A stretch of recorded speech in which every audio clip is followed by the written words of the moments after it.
right, folks, we are back for our Seniors World Championship matchup. We got Terry Dawson against Alan Wingham. We call him T-Bone, Terry Dawson. Oh, T-Bone, that's correct. He has a fantastic bag. He does. Such a true swing. So does Alan Wingham. This should be a this should be a good match too. Maybe not as exciting as the juniors in uniqueness and throws, but this is going to be an exciting match. I believe those are both. I know the purple bags are Vipers, but I think no, they're Reynolds. Wingham's throwing Reynolds. T-Bone is throwing Ultra Vipers. We'd like to thank Hampton Farms, Bud Light, and Loco Canopies for bringing us here to the Columbia Convention Center for these World Championships, season 15, pardon me, the American Cornhole Organization. Are you okay? You need a spell.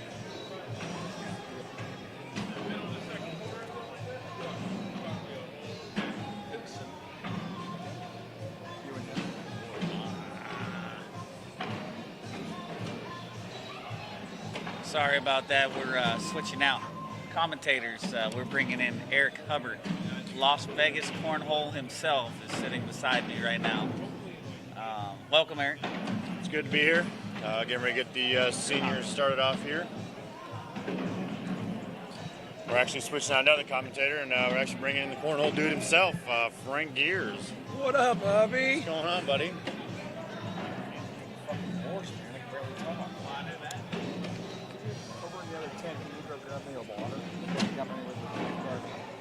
I believe we're still doing some down and backs while these guys get warmed up. We should have cracked ourselves a nice cold Bud Light while we were over here, man. Should have. That's the only way we roll. Should have had a Bud Light. There you go. There's yours. Oh, yeah. I'll give you one in a second. Can't be in the booth without a Bud Light. No, we can't be in a booth without a Bud Light. Yeah, please. Sounds like I got a beer bitch going. Guess I'm not really supposed to say that online. A beer bud, my bad. It's got to be a PG version of the show here. Forget where we're at here, huh? So Las Vegas Cornhole, man. All right, here we go. How are things going out there in Vegas? Things are going great. Part of the Mountain West, right? Mountain West. Actually the Mountain West Conference Commissioner, and everything's kind of growing out there, and hopefully have a much bigger season 16. So looking forward to it. Sounds like it. I've been talking to a lot of our certified officials. A lot of ones that are coming back into the equation. Mm-hmm. The current ones that are out there that rocked it this year. Yeah. Gonna be a big Sweet 16 for the ACO, that's for sure. I like the sounds of that. Right now we're watching the ACO World Seniors Division, where we have Alan Wingham and Terry Dawson. Where's Alan Wingham from? Alan is from Indiana.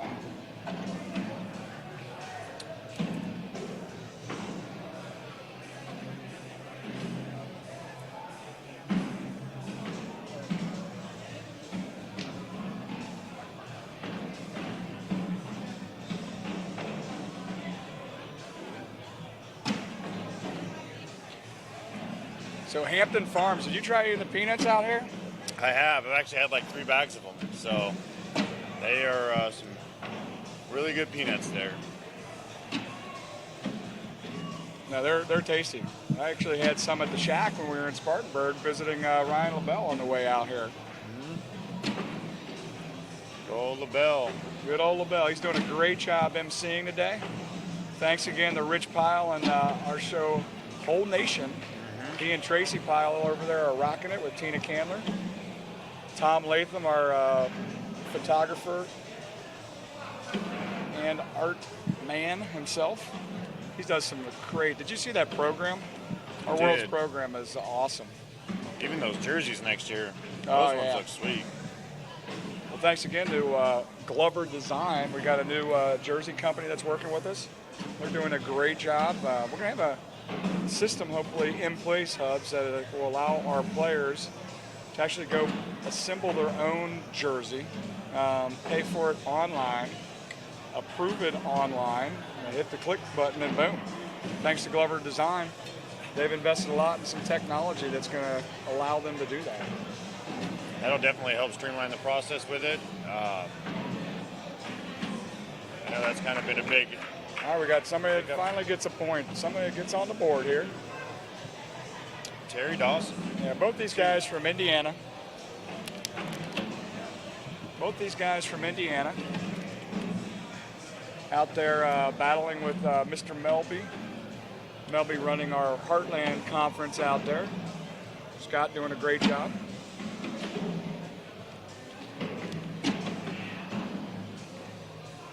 Speaking of Indiana, you guys going back to South Bend for season 16? We are. We're really fired up about that. Got to check my schedule and see when that is, but I believe that's right around turkey time. Yep. Yeah, we just gave away a prize. We're going to be out in York, Pennsylvania, March 5th, 6th, 7th. We just gave a nice little care package away. Didn't have a free hotel night stay in there? We got a few of them out there, yeah. We got the Grand Casino. That's a big kickoff grand is coming soon. That's a $22,000 purse at that one, buddy. That's a fun one. Thanks to Grand Casino up in Hinckley, Minnesota. Might have to make that one again to try to defend the title up there.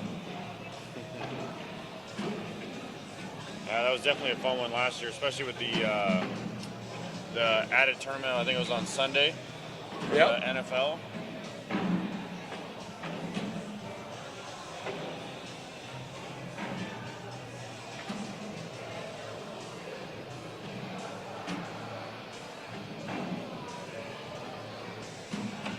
This week has been incredible. Watch it all kind of boil down to today.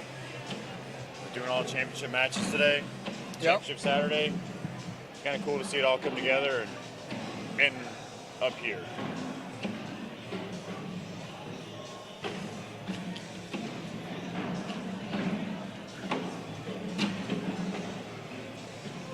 Alan Wingham went out to 8-2 lead. Game 1 of a 2 out of 3 in our seniors division, ACO season 15, here in Columbia, South Carolina. She's been an amazing host out here. Great place to play.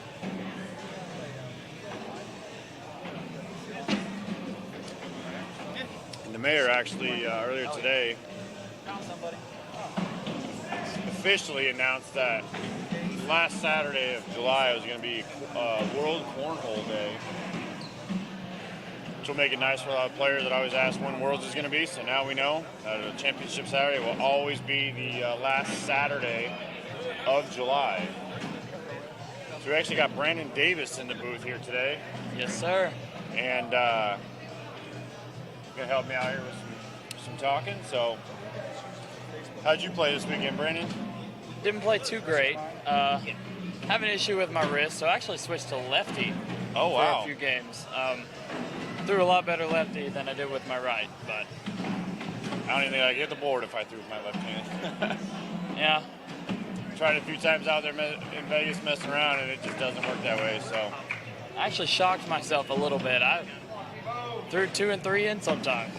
that's not bad. So I'll take that definitely.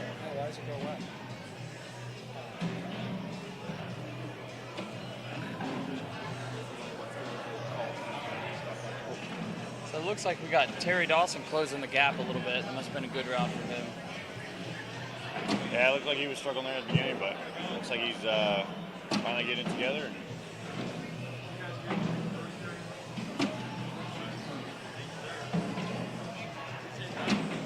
Let's see, they're hole for hole right here. See if they can finish up the round. Well, your brother's having a great day today. Starting out the day, he's 2 for 2 in both divisions that he's played in so far. Yeah, we'll see if he can finish up that sweep later on. See if we get the singles title with it. I know he's just super excited to be in the finals of doubles with my dad. You know. Yep. I don't think they've ever made it this far in a world championship before. So. Well, we got, what, 4 doubles teams coming into today for Championship Saturday? Yep, we got the guys sitting at that top seed. Then we have Davis and Davis. They're number 2 seed. Hurt and Hurt, they're going to be the 3rd seed. And then Ochoa and Webb. Coming in, yeah. I heard this is Webb's, I think it was his first season competing competitively. So yeah, I heard he's only been playing for a little over a year and started competing. But when you're playing, he's out of Michigan too, right? oh yeah, there's a lot of tough players there. When And you they have actually players brought one like with that, them. Yeah, they, I believe they have to play guy first. Yep, that'll be their So first that'll round be their there. first game. And then Davis will have to play the Hurts. I really like the format they've come up with this year, the single elim best 2 of 3. Definitely. And I like how I think last year was just the final 2 teams went to Championship Saturday for the best 2 of 3. So this year we have actually 8 singles that are going to be doing same format, 2 out of 3, and then we have 4 doubles. And that way everyone in the crowd kind of gets to keep up with the bracket themselves, you know. Yep. Previously, you kind of just see who ends up making it to championship night. Now you're actually going to get to see it wind down to the final 2. Yep. You get to see a lot of those great matches showcased on center stage. It's definitely going to be some great matches. There's a lot of big names in the final 8 of singles as well. So I think we got Matt Guy, Tanner Halbert, Caleb Hurt, Austin Cameron, Eric Davis, Austin Slowbaum, and Sean and Anderson, Sean Anderson. and Randall Garrison's in there. I know Randall Garrison's been throwing really well this week. He has been throwing really well.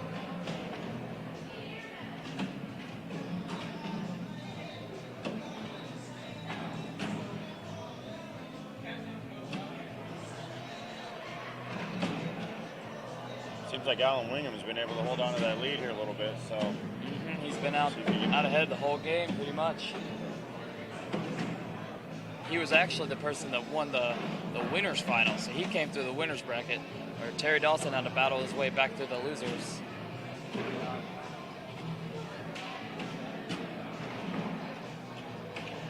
we had a wash on that one.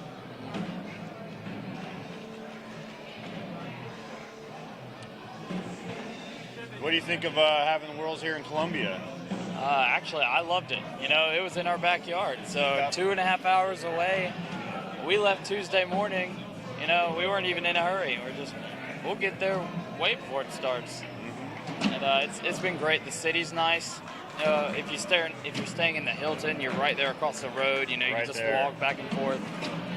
And those are always my favorite kind of worlds, where the hotel is just right there, especially because, or back when we were younger, we didn't drive. So, Yep. so me and Eric, we would Little walk easier. back and forth. That's always great. This will actually be Eric's last year of juniors, correct? Next year will be his last year. Next year's his last He turns year, okay. 17 in a couple weeks. So he's just at that cutoff. Yep, he's right there. And then you still got some great ones left. Austin Cameron, Yep. Dylan Oftenberg.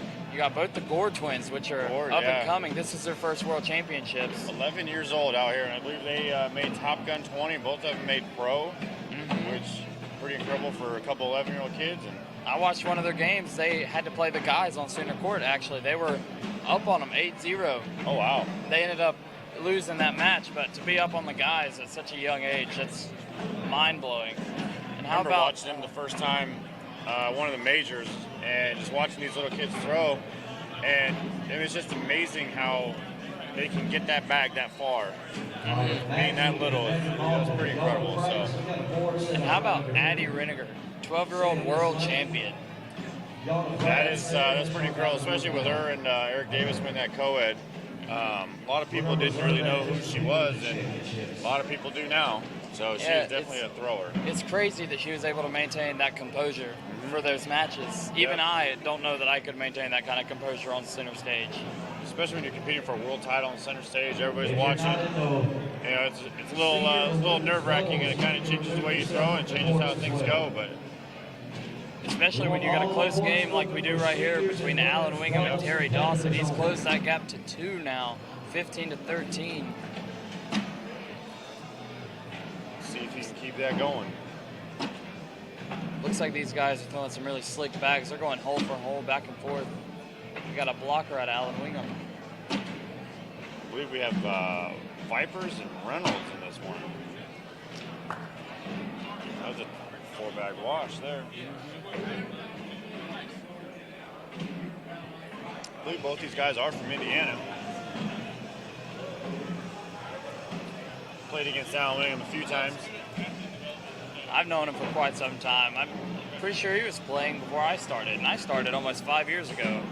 Yeah, I believe he's he's been around for a while with the ACO, so. See both of them in their sharp-looking pro jerseys there. That they are. I like how they switched it this year with the corny 40 being blue, and then the 41 to 80 with the red. Yeah, that's really nice. It's kind of a way to, there's some distinction there, and also it kind of mixes it up so that not everybody has the exact same kind of thing. Yep.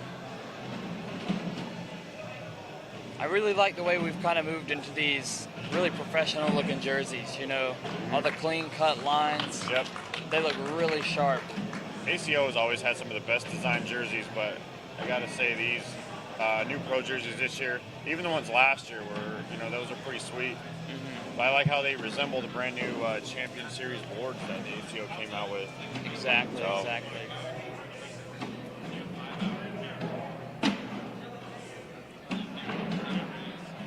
Let's see what we get here. While throwing that slick side on that Viper is really giving you an advantage. When you get around that hole, it just kind of drops in. Definitely adds a new aspect to the game. Which is crazy when you look at how these guys throw these slick bags and they go in the hole. And then you watch Eric Davis and Austin Cameron that are throwing these Reynolds that are really sticky out here. And the types of matches that they play are completely different with the block and the bounce to go in. And, with these guys, throw it straight and go in the hole. So Yeah, I feel like those matches with the stickier bags are way more dynamic, Yep. That's not about whether you can slide him in every time. It's what kind of shot is he going to hit next? Is it going to be a flop? Is it going to be just a sick airmail where he drags all of his bags in the hole? And here you get some of those airmails and stuff, and we actually have some blockers on the board now. But the pushes are way easier with that slick material. You can kind of just plow through everything, whereas with the Reynolds bags, those sticky pro advantages, you've really got to throw that bag to get through anything. And that's if you even push it. They could just sit there. We've been watching Eric Davis throw these, usually when his last bag, and he throws these push shots. How hard he throws that bag to get all those to go is crazy. Looks like, I believe Alan Wingham takes game one here. Wingham did. All right, game one goes to Alan Wingham. Alan Wingham is still undefeated in the seniors bracket. I believe Terry will have first bag on this start of this game. So I'm not positive, but it looks like Alan's actually throwing the victory bag. If I'm not That's what it looks like. And if I'm not mistaken, that one side is actually kind of sticky, so he is able to set up those defensive blocker bags.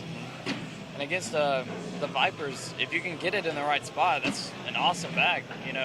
The Viper's really good about sliding straight, but when there's a blocker there, if you're not pushing it in, you're in a tough spot. Yeah, it's hard to place those bags, but I've seen people place them and they've moved them, and especially when it's a little bit sticky out here, it's actually played pretty nice. I actually played the blind draw with them, and first time I've ever thrown Vipers, and actually wasn't too bad, but being out in Vegas when it's dry and it's hot, everything's fast, so it's definitely a whole new ballgame when we come out here and it's humid and got a bunch of people in the room, and it changes the way that the game is played a little bit. One thing they are really good for is if there is a blocker bag that's a little misplaced to one side, it makes for a really good bully bag. It does.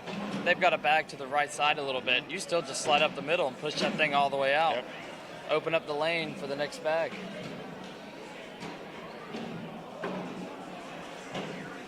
See if Alan get around that one. right. This could be a big round for Terry. Gets them Terry both does in. hit that push. Get 4. Looks like 4 points for Terry Dawson. I think that's the way he wants to start this game after losing game 1. Want to try to come out and try to get a big point round, kind of get some momentum going for him.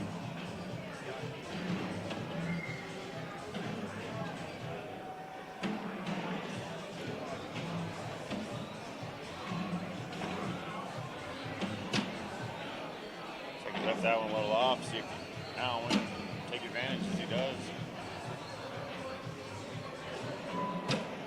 All right, another bag right up the middle by Terry Dawson. Very consistent with the slick side on those Viper bags. Yes, he is. I'm not sure I've seen him turn it over yet. Still have a hard time distinguishing which side's sticky and which side's slick on some of these bags. The way that the bag game has changed the game of cornhole. A lot of people like it and a lot of people don't, but you know what? It's I think it's kind of here to stay. But I've always been a fan of the kind of chess match that comes with the sticky bag. Yep. That's probably because of my roots. I started in ACO when we all threw I believe I started the year they introduced the canvas bag. That was my favorite bag. Pro 450. Yep. I played with that in not only ACO tournaments, but I would take those to blind draws. Yep. It was just my favorite bag. And, you know, you got that nice flat spin with them. And that was really the only way to throw them in the hole, unless you flipped it over to the slick side. Yep. And then, you know, the fast tracks. That sped things up a little bit. Slick side was a little faster. And then here we are, bring your own bags, and you can have whatever you'd like. You know, whatever the player wants is what they play with. And most of the time, that is a slicker bag. That seems to be the way a lot of people are going. Terry with a big round there, a 5-point round. And big airmail there at the end. If your points 32 and 33, it's a live. I actually really enjoy throwing the fast tracks. A lot of people think it's weird, but it's one of, like you said, it's one of those games where you can do the chess match. You can, you know, make people do what they don't want to do, and you know, everybody likes to say that, you know, they like to clog the hold, but a lot of times, sometimes that's the way the game's played. So with some players, you know, when you throw that fast track, the emphasis is on the technique and your form, and you know, how do I want to play this game? Whereas when you're throwing those slicker bags, it's not necessarily your form that you need to worry about, but it's your accuracy. Yep. Because if you're not hitting the hole, you're missing the board. It's going off the back. It might even be short. You just have to know where to land that bag. It's a little more forgiving also if you don't throw a super flat bag. Those when you're throwing a faster bag, it makes it actually a little bit slower. So a lot of people that throw a really flat bag, sometimes the faster bags are a little harder to control and make them work like they want to, you know, opposed to throwing a sticky bag. And I think that's why you see a lot of these juniors throwing kind of sticky bags, because when I watch juniors matches, they almost all have that perfect little frisbee-looking bag that goes through the air. So they don't need anything fast. They'll fling those off the back of the board.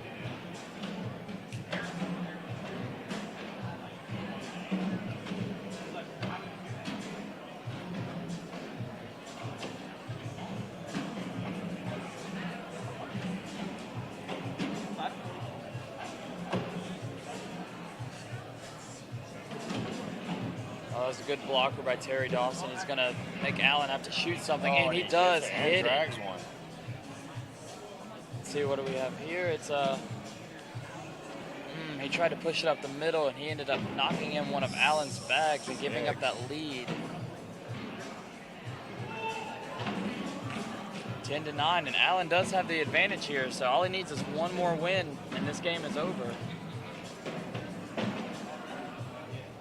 It seems like you guys have a pretty nice little spot to play out there in North Carolina for, I think it's AAR Roofing? Yes, AAR Roofing. Yeah.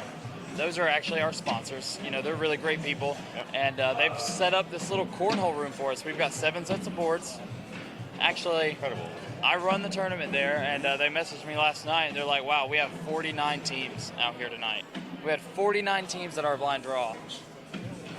I remember watching some of your live feeds with the blind draws, and I mean, there's times where I think you had like 60-something teams, And I'm just like, man, that is incredible to have that many people just for a a blind draw. What you guys run them on Friday nights? Yeah, we just switched to Friday nights because people couldn't stay out so late on Mondays. So we've got Friday night blind draws. We got a big money shot right now. And it's really just about a good time. We're a big family down there too. And some of us are up here playing the we're down here playing the World Championships. But they still had a huge crowd last night. It's pretty incredible out there. Yeah, I remember the first time I saw that setup, I was like, oh man, that's an awesome setup to have. And then you see all these people that are post the live feeds and people doing like the ghost tournaments and they're not playing. It's just like, man, they have this stuff set up all the time. Just go in and play. It's like that's pretty cool. Yeah, we're fortunate. We have a room dedicated to cornhole, and it's awesome. So I'm just very thankful for them and how they're giving back to us. They didn't have to build a cornhole room, but they decided to. They want to grow the community just as much as anybody else. And it's definitely paying off because you guys have a lot of support from them. And I mean, I've seen quite a few actually AAR jerseys out here today. So. Oh yeah, they've got some killer jerseys, man. And I know Eric was wearing one on the live stream a minute ago, but just looking out in the crowd, I saw a couple earlier. I've seen them all week, really. It runs deep.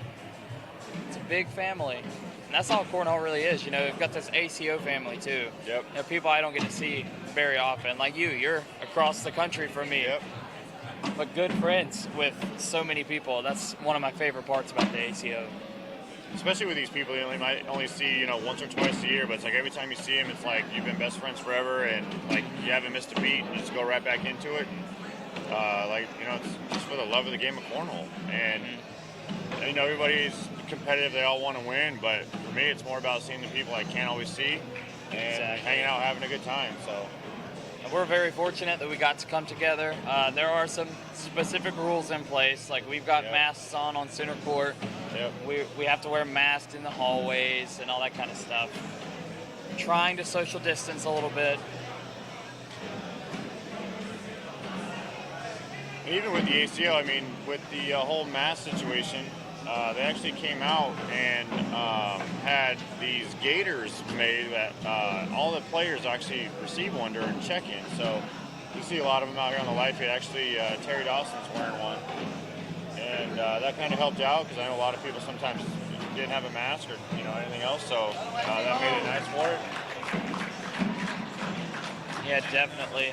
I know for some of us, like the people with glasses, Alan Wingham out there, those are a little tougher to wear because we can't really fit them around our nose quite the right way to keep the fog off the glasses. So some people are talking about fogging up, and it's unfortunate, but they still really look cool. They're really well made, and they match the jerseys perfectly. You've got a little uniform on there. Alan Wingham is 2 points away from winning the seniors title here.